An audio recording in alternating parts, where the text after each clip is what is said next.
Assalamualaikum warahmatullahi wabarakatuh. Selamat siang, salam sejahtera bagi kita semua.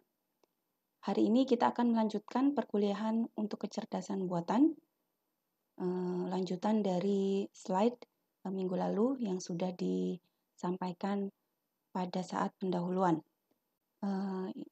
Kita langsung skip saja menuju slide terakhir ya, yang sudah dibahas minggu lalu.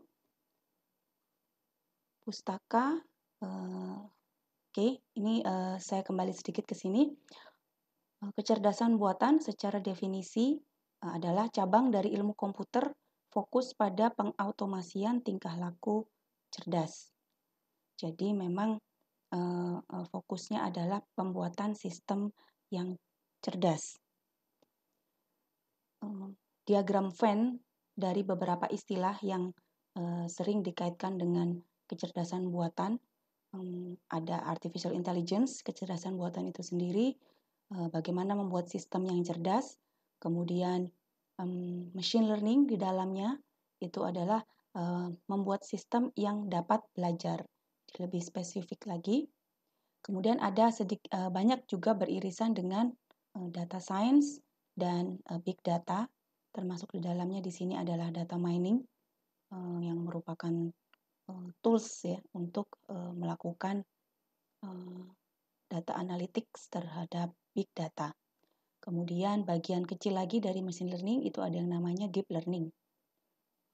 Merupakan bagian dari machine learning untuk data yang kompleks. Nah, kita kembali dulu ke filosofi kecerdasan. Apa yang sebetulnya membuat sesuatu itu bisa dikatakan cerdas atau tidak? Nah, ini contoh ilustrasinya. Untuk masing-masing perbandingan berikut, berikan 3 alasan mengapa kita bisa mengatakan yang pertama, anjing lebih cerdas daripada cacing. Ya, tentunya banyak sifat atau karakteristik dari anjing yang berbeda dengan cacing, walaupun sama-sama hewan, tetapi kita bisa mengatakan anjing lebih cerdas dari cacing. Kemudian setingkat lebih tinggi lagi, manusia lebih cerdas daripada anjing.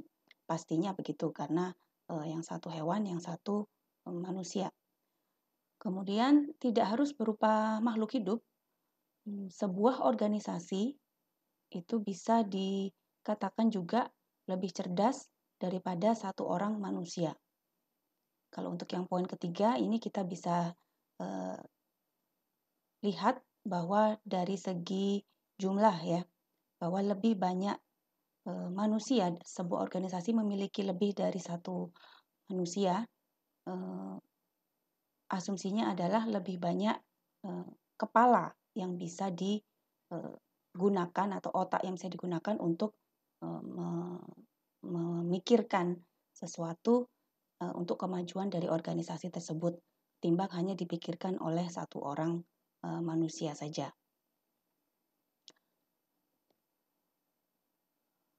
Berikutnya kita mengurutkan beberapa makhluk ya di sini, hidup maupun yang tidak hidup, untuk tingkat kecerdasannya, mulai dari yang tertinggi hingga terendah. Ada 3 makhluk hidup dan 3 lainnya benda mati. Bisa saja jawaban yang Anda peroleh berbeda satu sama lain ya, tergantung persepsi masing-masing. Jadi ada 6 benda di sini. Silakan di pause dulu videonya, dipikirkan dulu jawabannya, nanti bisa dibandingkan dengan jawaban versi dari saya. Untuk jawaban versi saya, yang tertinggi adalah manusia, kemudian ada makhluk hidup lain, yakni kecoa, dan yang ketiga juga masih makhluk hidup adalah bunga matahari. Jadi 3 teratas ini ditempati oleh makhluk hidup. Kemudian berikutnya baru posisi keempat adalah komputer, elevator atau lift, dan yang terakhir adalah palu. Palu ini bisa dibilang tidak punya tingkat kecerdasan sama sekali ya. Dia hanya digunakan secara pasif oleh manusia yang menggunakan. Secara definisi, ketika kita mendefinisikan kecerdasan buatan, ada berbagai macam versi, gitu ya. Satu versi jawaban di sini dikatakan adalah kecerdasan adalah bagian komputasi atau perhitungan dari kemampuan untuk mencapai tujuan. Jadi bisa dilihat di sini menurut McCarthy bahwa yang dikatakan sebagai cerdas adalah ketika suatu entitas itu memahami posisi dia ada di mana sekarang, kemudian apa yang dikehendaki atau diinginkan untuk dicapai atau tujuannya. Nah, melakukan perpindahan antara posisi sekarang dengan posisi tujuan, itu yang disebut sebagai proses kecerdasan.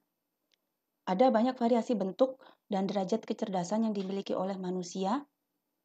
Ya, sesama manusia pastinya juga macam kecerdasannya berbeda, derajat atau tingkat kecerdasannya juga berbeda. Banyak hewan juga memiliki tingkat kecerdasan dan beberapa mesin. Beberapa istilah yang lekat hubungannya dengan kecerdasan ya, selalu dikaitkan dengan konsep cerdas, proses berpikir ya, bagaimana sesuatu itu bisa memproses suatu pikiran di dalam perpindahannya dari kondisi sekarang menuju kondisi tujuan. Kemudian proses penalaran berkaitan dengan reasoning, mengapa ini perlu dilakukan, bagaimana cara mencapai tujuan yang diinginkan. Kemudian rasionalitas, ya, seberapa penting kegiatan ini dilakukan, seberapa realistis pekerjaan atau kegiatan yang akan dilakukan ini. Kemudian berkaitan juga dengan perilaku. Jadi kecerdasan itu akan nampak dari perilaku. Lalu kinerja mengukur hasil proses berpikir tadi ya, bisa diukur kinerjanya seperti apa. Juga berkaitan dengan pembuatan keputusan atau decision making. Jadi apa yang harus dilakukan, apa yang perlu dilakukan, apa yang tidak boleh dilakukan. Itu berkaitan dengan pembuatan keputusan. Pemecahan masalah ini cukup jelas saya ketika dihadapkan dengan sebuah masalah dan ketika sesuatu atau sebuah entitas itu mampu menyelesaikan masalah, maka bisa dianggap bahwa dia memiliki aspek kecerdasan. Kemudian logika ya, cara berpikir yang logis dan runut berdasarkan hierarki pemikirannya. Kecerdasan buatan bisa dilihat dari berbagai macam perspektif.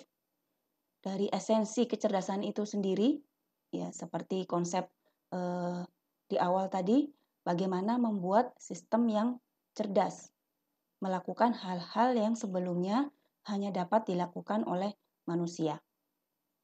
Ya tentunya spektrumnya cukup luas di sini ya. Apa saja sebetulnya hal yang bisa dilakukan oleh manusia? Mulai dari kegiatan yang sederhana, repetitif, sampai dengan kepada proses yang lebih kompleks. Dari sudut pandang bisnis, kecerdasan buatan dianggap sebagai sekelompok alat bantu atau tool ya. Dia dimanfaatkan untuk menyelesaikan permasalahan bisnis. Jadi dunia bisnis memiliki sejumlah masalah yang perlu dipecahkan, diselesaikan. Kecerdasan buatan dianggap sebagai salah satu alat bantu untuk menyelesaikan masalah. Dari sisi pemrograman, jadi bagaimana menerjemahkan aspek kecerdasan atau menanamkan aspek kecerdasan itu ke dalam sebuah sistem, mentransfer apa yang diinginkan oleh manusia ke dalam bentuk yang dipahami oleh mesin ya di sini.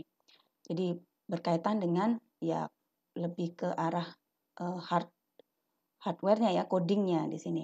Pemrograman simboliknya, bagaimana membuat aturan-aturan yang bisa dipahami oleh komputer atau sistem. Kemudian teknik pemecahan masalahnya seperti apa, pendekatan yang digunakan bagaimana, kemudian proses mencari solusi dari serangkaian alternatif solusi yang mungkin bisa ditempuh. Kita bisa memilih mana yang merupakan solusi terbaik untuk menyelesaikan masalah. Aplikasi untuk kecerdasan buatan ya, sangat banyak, mulai dari dunia bisnis,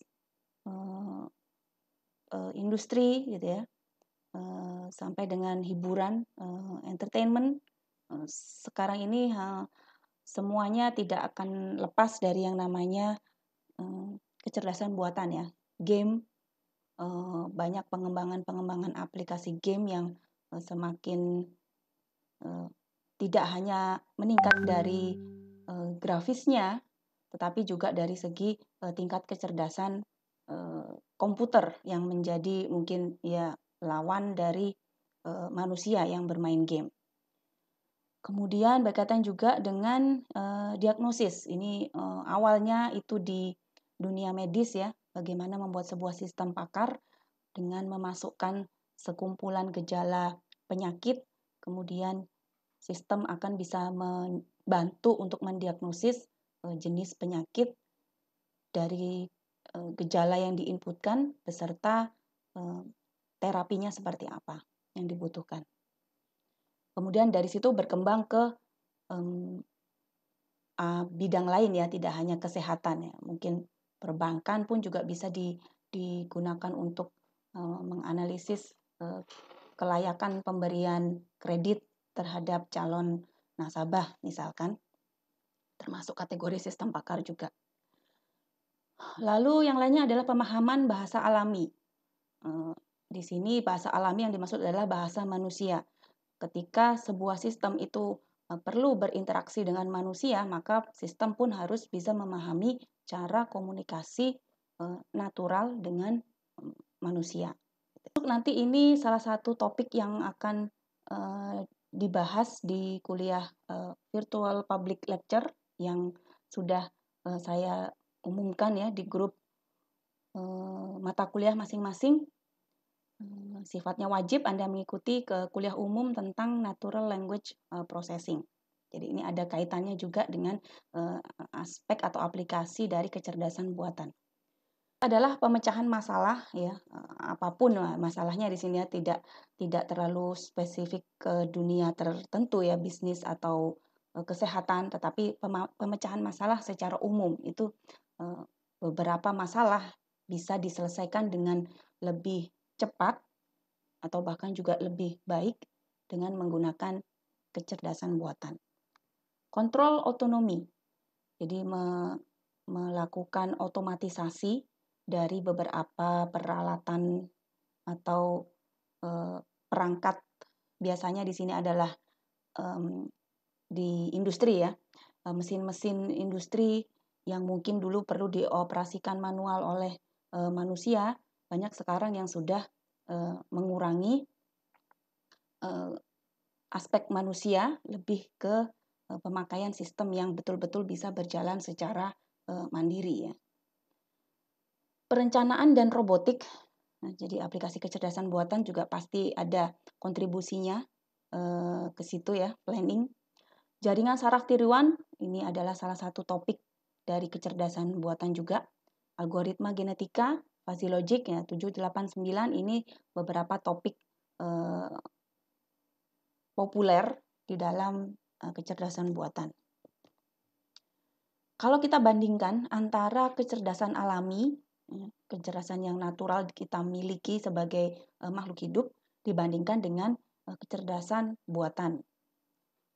Alami, yang pertama untuk alami dibandingkan buatan, jelas kita mengklaimnya bahwa alami itu lebih kreatif. Namun sekali lagi ini dengan perkembangan kecerdasan buatan sampai dengan tahun ini ya, abad ini, kita bisa mendiskusikan kembali ya apa yang disebut dengan kreatif di sini, karena sudah banyak beberapa bukti yang menunjukkan bahwa kecerdasan buatan atau artificial intelligence itu juga sudah dapat melakukan pekerjaan-pekerjaan yang awalnya diklaim sebagai ranah eksklusif milik manusia, khususnya dalam bidang kreativitas. Sekarang kecerdasan buatan sudah bisa membuat lagu, kemudian melukis, menggambar, membuat puisi, bahkan sampai membuat tulisan paper ya, paper ditulis otomatis, generate otomatis, kemudian disubmit ke jurnal berkualitas dan diterima gitu ya. Dan ternyata setelah diselidiki bahwa tidak ada manusia yang berkontribusi di sana, murni hanya sistem AI di situ ya.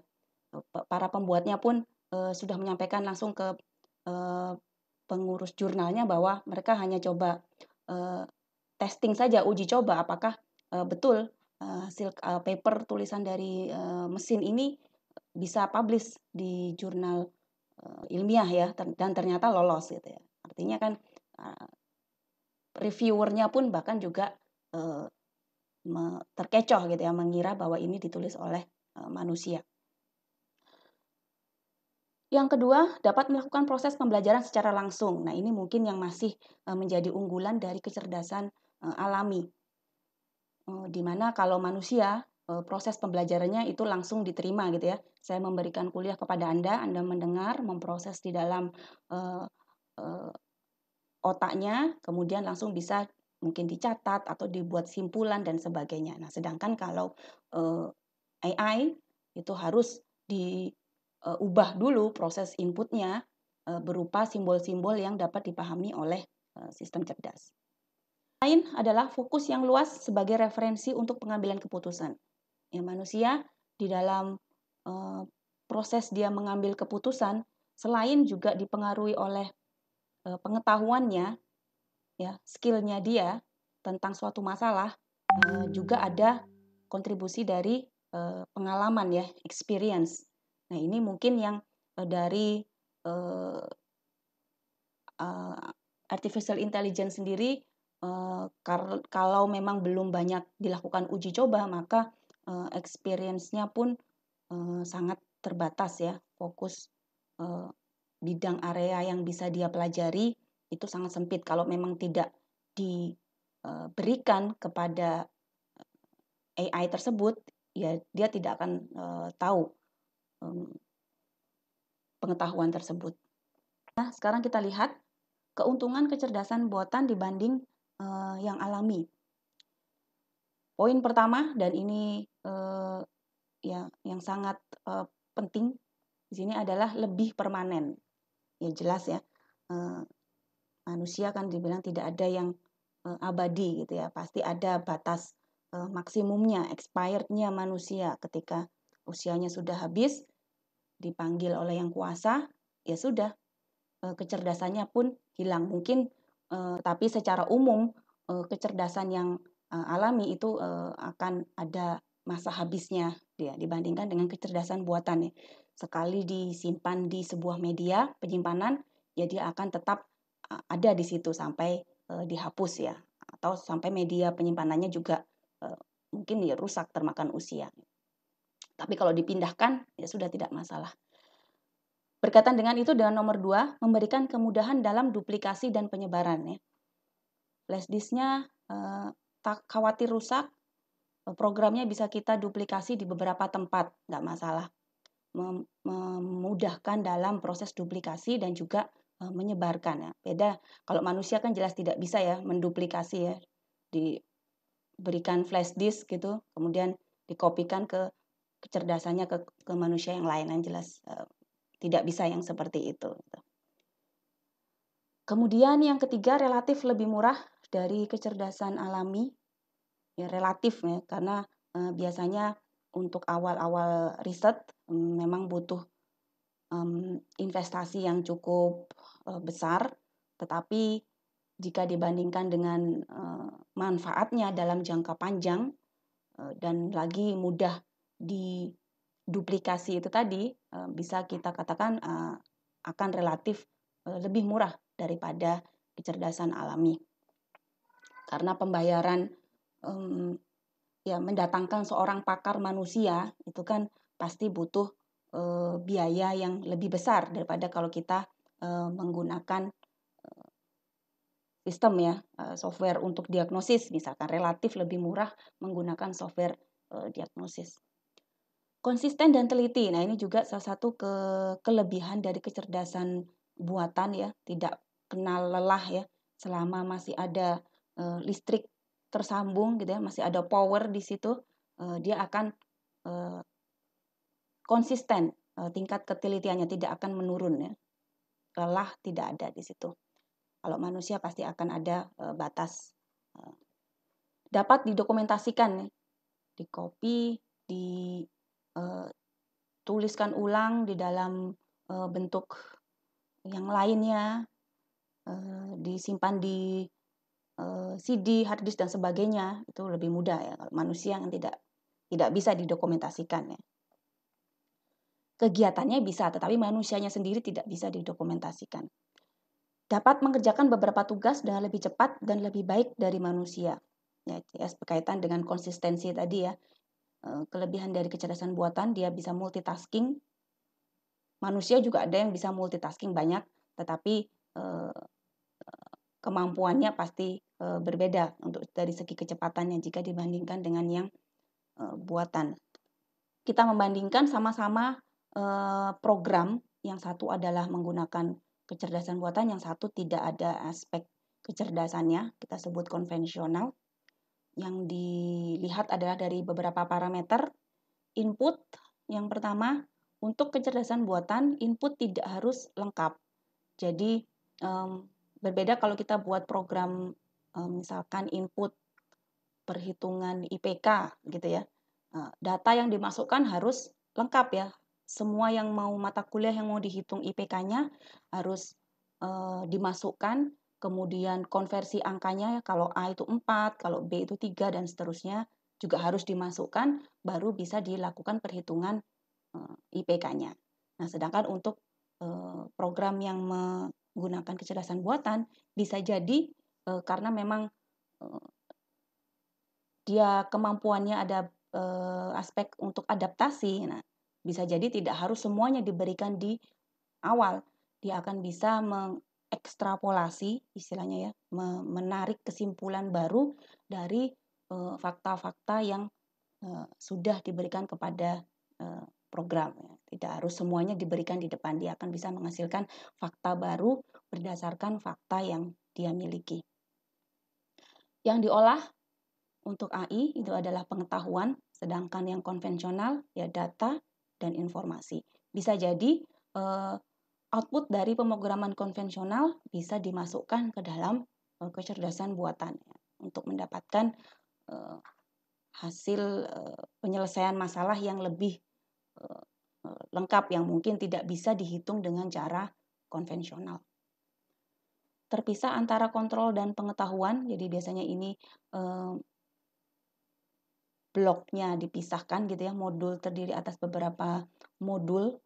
Kemudian untuk yang konvensional itu biasanya terintegrasi dengan data. Walaupun mungkin kalau dengan model MVC gitu ya, pemrograman yang sudah berorientasi objek itu sudah ada mungkin cikal bakal untuk pemisahan kontrol program dengan datanya. Maintenance dan update berkaitan dengan poin 3 tadi, karena AI menggunakan modul, maka maintenance dan update-nya relatif lebih mudah. Tinggal dilihat saja modul mana yang masih memiliki error atau bug, maka memperbaiki bagian modul tersebut saja. Kemampuan pemikiran terbatas untuk AI, tetapi masih bisa ditingkatkan ya dengan berbagai teknik optimasi. Sedangkan untuk yang konvensional tidak ada. Seperti ini, terdapat seorang interrogator, istilahnya di sini. Interrogatornya di sini adalah manusia, dan dia berhadapan dengan dua macam entitas di sini. Yang satu adalah sesama manusia, dan yang satunya adalah komputer atau robot. Interrogator tidak bisa melihat secara langsung kedua entitas ini, jadi dia hanya berkomunikasi melalui terminal yang sudah disediakan. Basisnya adalah teks, gitu ya. Jadi interrogator di sini memberikan beberapa pertanyaan, serangkaian pertanyaan. Dia tidak tahu siapa yang menjawab pertanyaan tersebut. Tugas interrogator di sini adalah memutuskan mana yang pihak yang manusia atau berdasarkan dari jawaban-jawaban yang diberikan, dan mana pihak yang berupa komputer atau robot. Nah, jika komputer dapat menipu, maksudnya di sini adalah interrogator memprediksi bahwa jawaban ini diberikan oleh manusia, padahal aslinya ternyata diberikan oleh robot. Nah, di situ dikatakan komputernya termasuk cerdas berdasarkan tes Turing. Nah, bagaimana membuat sistem yang bisa lulus pada uji Turing ini tadi? Tentunya yang pertama, dia harus memahami pemrosesan bahasa natural, ya, Natural Language Processing (NLP), supaya komunikasinya berjalan dengan alami, ya, natural, tidak kagok, canggung, dan aneh gitu ya. Kemudian representasi pengetahuan, bagaimana robot tadi atau komputer itu menyimpan informasi sebelum atau selama proses interogasi. Artinya tentunya sebelum masuk ke Turing test, dia diberikan serangkaian pengetahuan dasar, informasi dasar. Kemudian selama proses interaksinya dengan interrogator pun dia juga bisa belajar pengetahuan yang baru, gitu ya, untuk mengupdate basis pengetahuan yang sudah dimiliki. Penalaran terautomatisasi atau automated reasoning menggunakan pengetahuan, jadi dari serangkaian pengetahuan yang dia sudah simpan di database-nya, bagaimana mengkaitkan antara berbagai macam pengetahuan tersebut untuk menghasilkan kesimpulan-kesimpulan baru. Ya. Kesimpulan barunya nanti bisa berupa fakta baru yang ditambahkan ke dalam basis pengetahuannya dia. Yang keempat adalah pembelajaran mesin atau machine learning. Di sini porsinya adalah untuk beradaptasi dengan situasi baru, mendeteksi serta mengekstrapolasi pola. Jadi dia membaca, ternyata manusia yang saya ajak bicara ini sedang galau misalkan. Dari situ terdeteksi pola seperti itu, kemudian dia berusaha merancang kalau begitu pendekatan seperti apa yang perlu saya gunakan untuk berbicara dengan manusia yang ini. Misalkan seperti itu adalah konsep dari pembelajaran mesin. Komputer chat pertama kali itu adalah Eliza, ya, tahun 1966. Di sini awalnya dia bertindak sebagai seorang psikoterapis, ya, terapis psikolog. User bisa berinteraksi dengan Eliza dengan mengetikkan pertanyaan di layar chatnya. Kemudian Eliza akan memberikan respon yang harapannya sesuai dengan apa yang disampaikan oleh penggunanya, gitu ya. Mungkin kalau sekarang sudah cukup banyak ya chatbot bermunculan, banyak juga digunakan oleh industri yang hubungannya dengan layanan konsumen, ya. Di konsumen ketika melakukan chat, kalau dulu mungkin hanya murni dilayani oleh manusia, tetapi sekarang sudah banyak juga memasukkan unsur bot untuk melayani chat, ya. karena terkadang jenis pertanyaan yang diajukan itu repetitif ya, tidak butuh pemikiran yang terlalu mendalam. Bahkan mungkin sebetulnya sudah ada di peraturan yang ditetapkan oleh perusahaan tersebut, tetapi kadang manusia tidak membaca peraturan, lebih memilih bertanya. Artinya kalau disediakan langsung petugas manusia untuk melayani, mungkin dinilai kurang efektif ya. Jadi digantikan oleh chatbot. Turing test, jadi Turing test naturalnya adalah berbasis teks. Kalau memang kita mau totalitas, bisa juga mencakupkan atau memasukkan unsur kemampuan untuk pemrosesan sinyal video, computer vision, dan juga pengenalan objek fisik ya. Kaitannya dengan pembangunan sebuah robot di sini. Bisa mengenali objek dan memilih tindakan apa yang perlu dilakukan jika saya menemukan objek yang seperti ini. Ini ya, joke saja, Turing test extra credit, setingkat lebih tinggi lagi, convince the examiner that he is a computer. Jadi kita berusaha, komputer itu meyakinkan justru manusia bahwa dia yang komputer, bukan dirinya. Gitu ya. Kecerdasan buatan sendiri berikutnya itu dapat dibagi menjadi 2 kelas besar, yang kategorinya adalah strong AI atau AI kuat ya, dengan weak AI atau AI lemah. Untuk yang dikategorikan strong, kecerdasan buatan fokusnya adalah pada duplikasi kecerdasan. Jadi tujuan akhirnya itu adalah bagaimana kita bisa membentuk sebuah sistem yang bisa menduplikasi kecerdasan manusia seutuhnya. Nah, ini visi dari strong AI ya. Bertujuan untuk memahami kecerdasan ya, esensi. Sedangkan di satu sisi weak AI itu lebih kepada memanfaatkan komputer ya.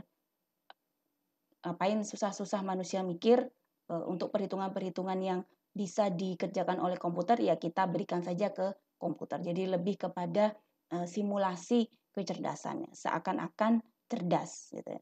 Untuk strong AI sendiri juga bisa dibagi menjadi 2 macam kutub gitu ya.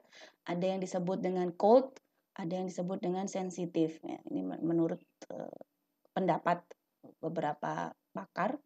Kalau yang sensitif itu lebih ada unsur humanisnya di situ ya. Biomimetism artinya meniru sifat dan perilaku dari makhluk hidup, memiliki kesadaran diri atau self consciousness, dan juga memiliki cara pemrosesan yang meniru sistem atau bentuk dari makhluk hidup ya, dengan saraf, sel dan sebagainya. Sedangkan di satu sisi yang cold ini adalah murni berdasarkan logik. Jika A maka B, sudah tidak bisa ada pertimbangan yang lain ya, 0 atau 1. Sedangkan kalau yang sensitif itu mungkin masih ada constraint-nya, ada range-nya di situ. Mesin yang dibuat untuk bertindak seolah-olah cerdas, bukan merupakan area untuk mempelajari kecerdasan. Ya, kalau kita ingin belajar kecerdasan yang hakiki, itu ya fokusnya ke strong AI. Namun dia juga memiliki pengikut yang paling banyak ya, lebih banyak daripada strong AI, karena ya kebutuhan manusia baru pada tahap di sini ya, mengautomatisasi pekerjaan-pekerjaan yang mungkin repetitif jika dilakukan oleh manusia dan mungkin juga berbahaya, sehingga dialihkan ke mesin. Sebagian besar riset AI masuk pada kategori ini ya, mesin-mesin industri, kemudian Siri, Google Assistant, Alexa itu masuk kategori weak AI juga ya. Walaupun bisa diajak ngobrol, tetapi masih belum sampai bisa dikatakan strong. Kemudian ini ada robot ya. Jadi tidak semua robot itu masuk kategori strong AI. Karena untuk robot tadi namanya Atlas, dari keluaran Boston Dynamics ya. Mungkin sudah pernah dengar, perusahaan teknologi, salah satu anak perusahaan milik MIT ya. Awalnya dulu digagas oleh MIT, kemudian dia membentuk perusahaan sendiri namanya Boston Dynamics. Nah, setiap tahun Boston Dynamics mengupdate dengan video-video tentang kemampuan terbaru robot mereka ya. Atlas ini adalah salah satu dari beberapa robot yang dimiliki Boston Dynamics. Ini saya ambil satu macam robot saja, Atlas ya. Kita bisa lihat tahun 2017, 18, 19 ya. Perkembangan apa yang sudah dimiliki oleh Atlas. Kita lihat untuk yang ini.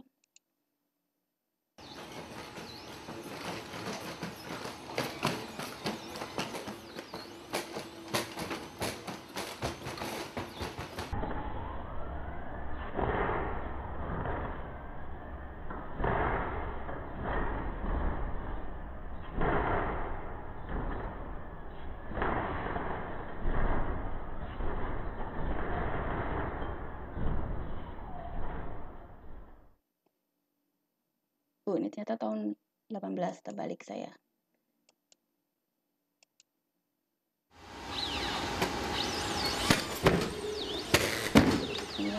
Klik.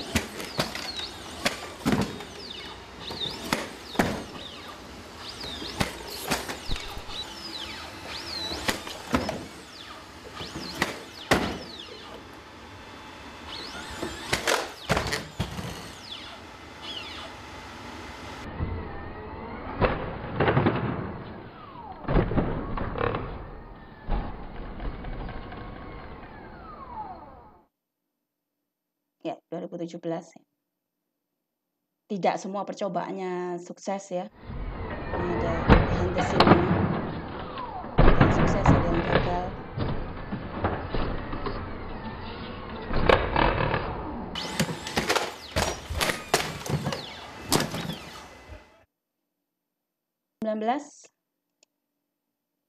Seperti melakukan gerakan senam.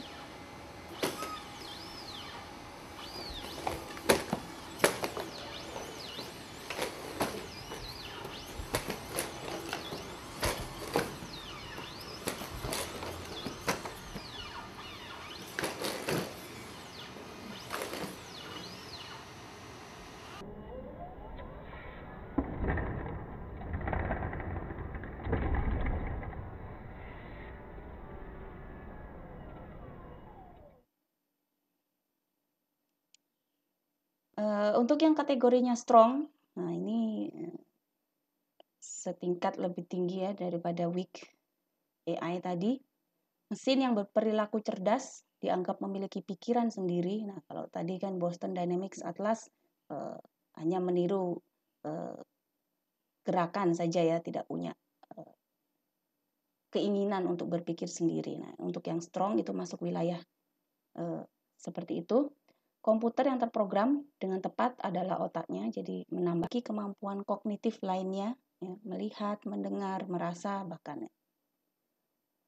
memiliki kesadaran ya, self consciousness tadi, sadar bahwa dia mungkin adalah mesin atau robot dan yang dihadapi atau yang dijadikan lawan bicara adalah manusia. Dia paham perbedaannya. Memiliki pengalaman langsung dan juga memiliki emosi ya. Rasa takut, senang, sedih, sakit mungkin bisa ditanamkan ke dalam strong AI ini. Memiliki nilai-nilai yang dipercaya, keinginan, representasi terhadap dunia nyata. Jadi apa yang dia harapkan, apa yang dia inginkan, nilai-nilai apa yang dia pegang teguh untuk dilaksanakan selama dia hidup, istilahnya begitu ya. Kecerdasan buatan, oh ya untuk ini tadi mungkin bagi yang berminat silakan dicari saja, banyak videonya beredar. Sophia ini ya, robot yang ke berbagai acara talk show ya, diminta memberikan opini atau bahkan memberikan sambutan seperti itu ya di beberapa acara. Bahkan ini Sofia termasuk satu-satunya robot yang mendapat hak kewarganegaraan dari United Arab Emirates ya, UAE. Erika ini sesuai fiturnya, ini buatan dari Jepang gitu ya, dengan bentuk wajah yang seperti Asia. Silakan dicari kemampuannya seperti apa si Erika dan Sofia ini. Landasan kecerdasan buatan, apa bidang ilmu lain yang juga berkontribusi ketika kita akan membuat sebuah sistem cerdas di sini ya. Yang pertama adalah filosofi. Mungkin kelihatannya tidak berkaitan, tetapi justru ini adalah basis utama dari kecerdasan buatannya. Sebetulnya apa yang dimaksud dengan cerdas? Cerdas yang diberikan kepada sistem itu yang seperti apa? Nah, ini yang melandasi kecerdasan buatan. Kemudian dari segi teknisnya, ini ada matematika ya, bagaimana mengubah dari bahasa manusia menjadi ke hal yang bisa dipahami oleh sistem, dibutuhkan proses penterjemahan di sini dengan menggunakan aturan formal. Kemudian aspek ekonomi juga ya, membuat keputusan karena secara tidak sadar segala keputusan yang dibuat oleh manusia itu berkaitan juga dengan ekonomi ya, dengan ya falsafah ekonomi mendasar, dengan modal yang sekecil-kecilnya mendapatkan hasil yang sebesar-besarnya. Ini satu landasan atau teori ekonomi yang juga diterapkan ke dalam sistem kecerdasan buatannya. Dengan effort yang kecil, kita selalu mencari hasil yang paling maksimum. Neuroscience berkaitan dengan bagaimana informasi itu diolah di dalam otak ya, diteruskan dari satu sel ke sel yang lain, proses perpindahan informasinya seperti apa. Nah, ini lebih ke bidang kedokteran ya. Psikologi, bagaimana manusia ya itu berpikir dan bertindak ya, selain dilandasi dengan faktor ekonomi juga dipengaruhi oleh psikologinya manusia untuk membuat keputusan. Teknik komputer, membuat komputer yang efisien, bagaimana merancang sebuah algoritma yang lebih cepat ya, memproses sesuatu dengan lebih cepat. Ini fokus kepada fokus dari bidang teknik komputer.